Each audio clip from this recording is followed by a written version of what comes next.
সিরিজে টিকে থাকতে হলে জয়ের বিকল্প নেই, এমনই এক সমীকরণ নিয়ে দ্বিতীয় ওয়ানডেতে নিউজিল্যান্ডের বিপক্ষে মাঠে নেমেছিল পাকিস্তান। তবে দিন শেষে ব্যাটারদের ব্যর্থতায় আবারও হারের চিত্রনাট্যই লিখল মোহাম্মদ রিজওয়ানের দল।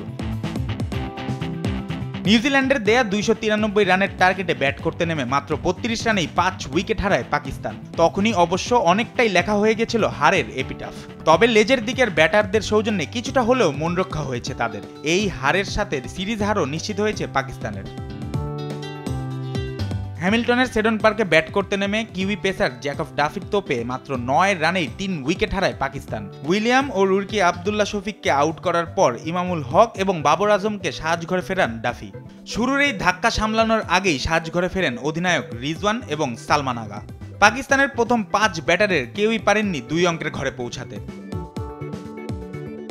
বিপর্যয়ে পড়েও পাকিস্তান যে 208 রান পর্যন্ত যেতে পেরেছে এর পেছনে সবচেয়ে বড় অবদান অলরাউন্ডার ফাহিম আশরাফ এবং পেসার নাসিম শাহর। স্রোতের প্রতিকূলে দাঁড়িয়ে ফাহিম খেলেছেন 80 বলে 73 রানের দুর্দান্ত এক ইনিংস, আর শেষ দিকে 44 বলে 50 রান করেন নাসিম। এর আগে টস হেরে ব্যাট করতে নেমে ওপেনিং জুটিতে 54 রান এলেও এরপর দ্রুত বেশ কিছু উইকেট হারায় নিউজিল্যান্ড।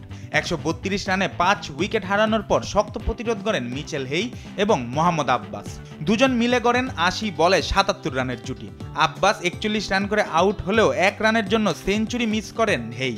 শেষ পর্যন্ত 99 রান করে অপরাজিত ছিলেন তিনি। তার সৌজন্যেই 8 উইকেটে 292 রানের লড়াকু স্কোর পায় কিউরা। জুবাইর নূর, স্পোর্টস ডেস্ক, দেশ টিভি।